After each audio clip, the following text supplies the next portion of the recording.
How's it going there, everyone? It's Mr. Zen over here bringing you guys a brand new Qualidea Code episode discussion, guys. A week has passed, and now we are back to episode 11. And this episode, guys, I feel like it's actually the climax of the whole entire series, guys.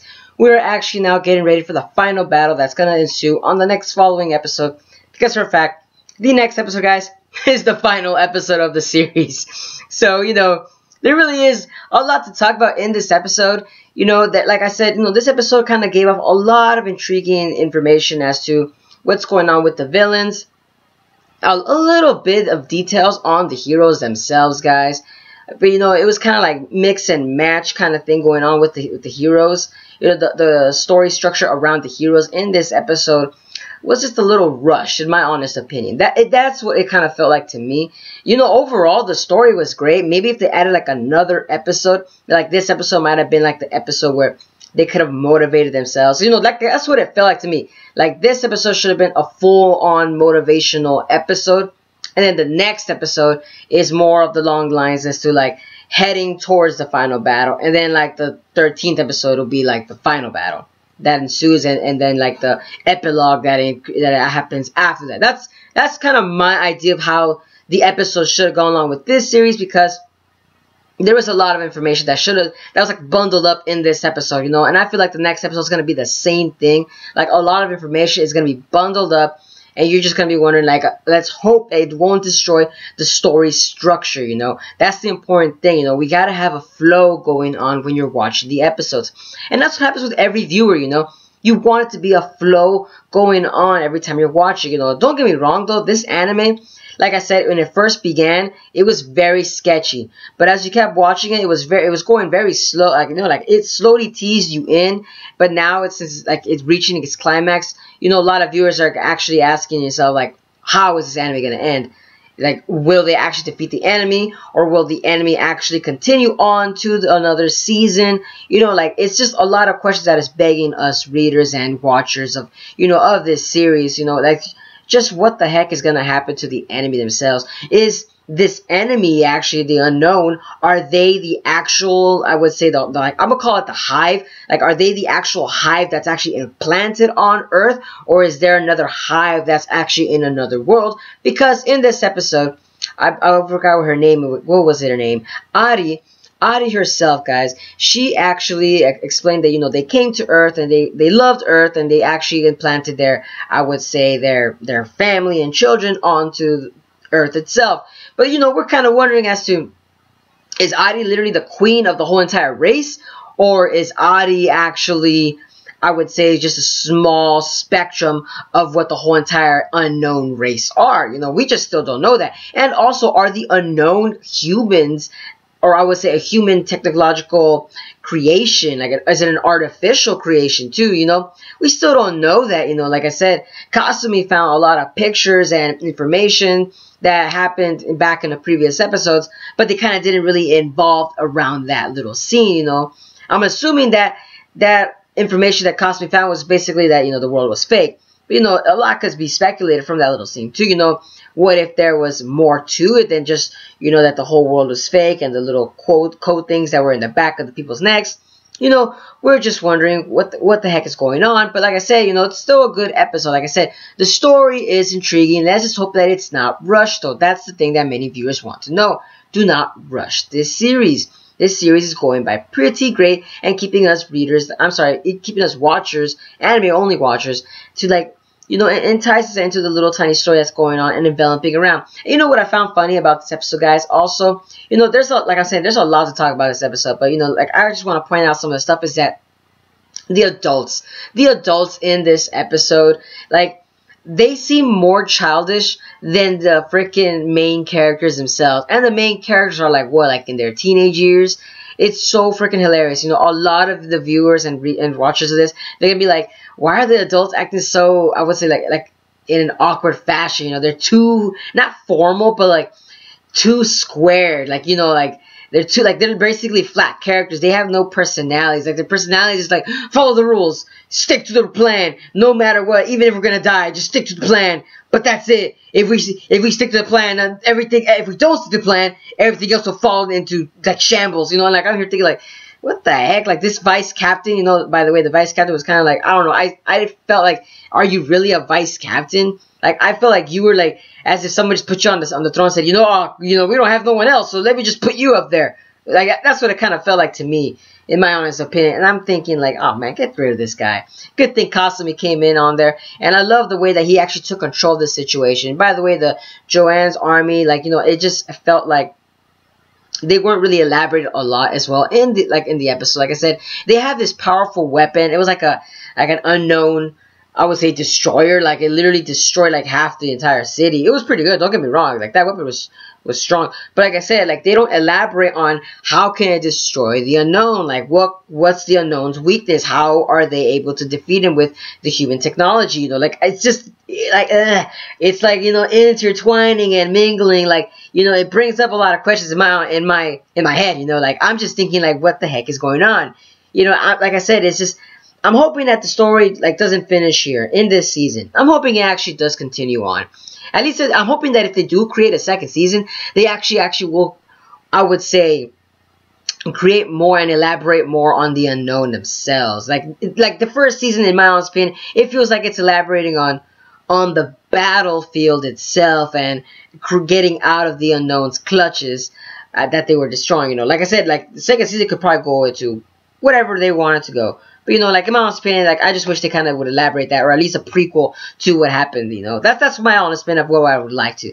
But like I said, I won't stray too far from the main topic at hand, and we're also getting, I would say, Ichiya's character development here. He actually, I would say, he didn't really propose his love to Qualidea in this episode. It was more along the line as to, like, they implied it. He didn't confess. I'm assuming Ichiya is gonna confess his love in the next episode because something's gonna happen. Yada, yada, yada. The TV tropes as usual.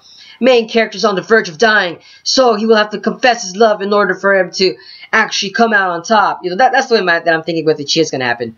He's gonna confess his love in the final episode, not really in this episode, because he implied it to Canaria. Canaria confessed. Don't get me wrong. She was basically, that I love you for, and no matter to thick and thin, and even in this battlefield, because that's all I know what to do is, that I don't know who else to love. It's like as if like she was kind of almost forced to kind of at the same time. But I'm here thinking like, it's probably because they both have been there through childhood, and it would make sense that she knows that at least Ichiya's got her back no matter what. But like I said, Ichiya didn't really say it though. He just implied it.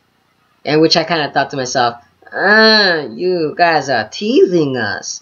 You guys are very smart. But like I said, like the anime episode is very entertaining in itself. Kasumi's character development with his mother and I would say Asuka's, they kind of, I would say, basically they're kind of accepting her as I would say Joanna as a mom because of the fact that she got injured in the episode, so they kind of accepted her. And I like that about that. It's like they accept, even though Joanna could not also be the biological mother of them. It looks like more along the line as to, it would say like a stepmother. The way, because the episode kind of implied that Joanna was like, she's still a virgin. So it's like implying that as if like, these Kasumi and Asa were basically like her adopted kids, basically. That's what she was kind of implying. And I'm like thinking to myself, it makes sense why she made that statement out loud, But it was a very intriguing thought, And I can see why everybody kind of looks up to her. It's because of the fact that she has a very motherly attitude. Like, not attitude, I'll say a motherly personality that envelops around the kids. She's kind of taking care of them. She has that personality that, said, you kids had enough. Let me take care of everything. Let me handle, like a mother does, no matter to thick and thin, even if she's like dying, on the verge of dying, she'll still go and do whatever she needs to, which they kind of did that in this episode. Even while she was dying, she was pressing the button, like trying to hit the laser button, like saying, oh, fire, fire, fire. Like, I just thought that little scene was a little hilarious. So, part of my dark humor, but it's just like, oh man, you folks would actually want to watch that scene. It's a little hilarious in my honest opinion. But, like I said, that's like, I would say the majority of the parts. I would say Mahima's and, what was her friend's name? Give me a second to actually think. What was the name? Hotaru. There you go. Now I remember her name. Haha. Can't forget about it. Hotaru and Mahime. These two characters, they didn't really get a lot of character development as well. The next episode is going to involve them rescuing, I would say, the sleeping children. That's what, in my honest opinion, it kind of would involve with it.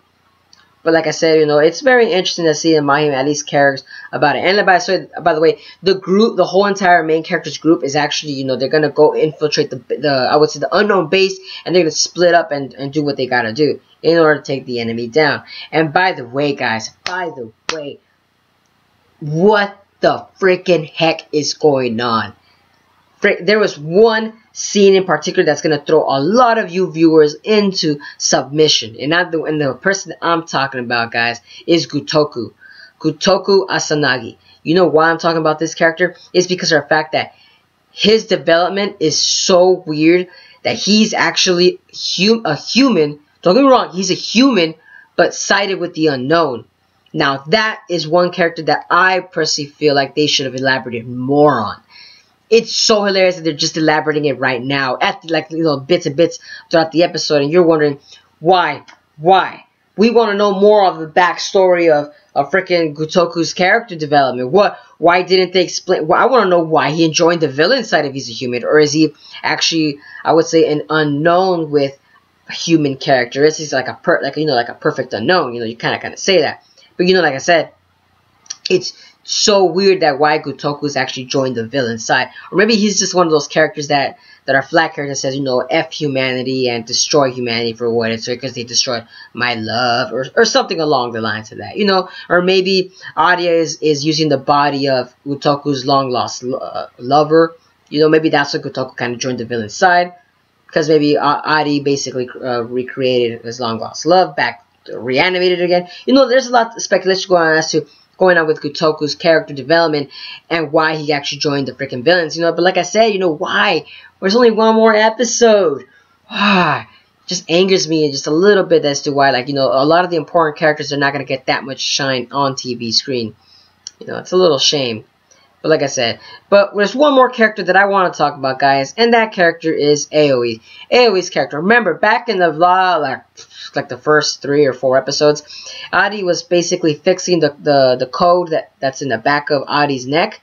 You know, they were fixing it and they kind of reestablished her, so she could be a potential villain in the next episode, guys. So be on the lookout for her. Be on the lookout. I personally feel like this character might be the one that turns tail and becomes the villain, and they might have to kill her. In my honest opinion, it might be that kind of character. Or she might be the one that does a suicidal thing, saying there's no way out of this, so I have to kill myself in order for you guys to escape. You know, something along the lines of that. That's my honest opinion of what I would think it's going to happen with Aoi's character development. You know, but that's it for the episodes, guys. You know, like I said, like the episode was very entertaining, and and we're finally getting to see what the unknown are, and it's so hilarious. They remind me of an M. Night Shyamalan kind of villain. It's so hilarious. The unknown really look weird, but we got a glimpse of how Adi. I'm assuming that it was Adi at the end of the episode, but we got a glimpse of that kind of character, and we're gonna see what the next episode is gonna entail us on with the final fight themselves. But like I said, I'm hoping to see what the next episode is gonna have in store for us, and I'm hoping that it will leave us at least satisfied for us viewers, you know. At least hoping so. But let me know down in the comment section below, guys, what you guys think about what's going to happen in the next episode. What do you guys think about each of the characters' development in the next episode? And would you guys surprised about Gotoku's freaking, I would say, development on himself, to his characterization that he's a freaking human still? Wow, I actually was pretty surprised at that certain scene, guys. But let me know down in the comments below, guys, on what you guys thought about this episode. And don't forget, guys, if you guys enjoy my content, don't forget to give a like, comment, share, and subscribe for more Qualidea Code discussions. And don't forget, guys, in the next episode, I'm going to be doing a live reaction for the final episode of the series, guys. Yes, guys, a live reaction. But, as always, guys, have a wonderful day. But this is Mr. Zen, signing out.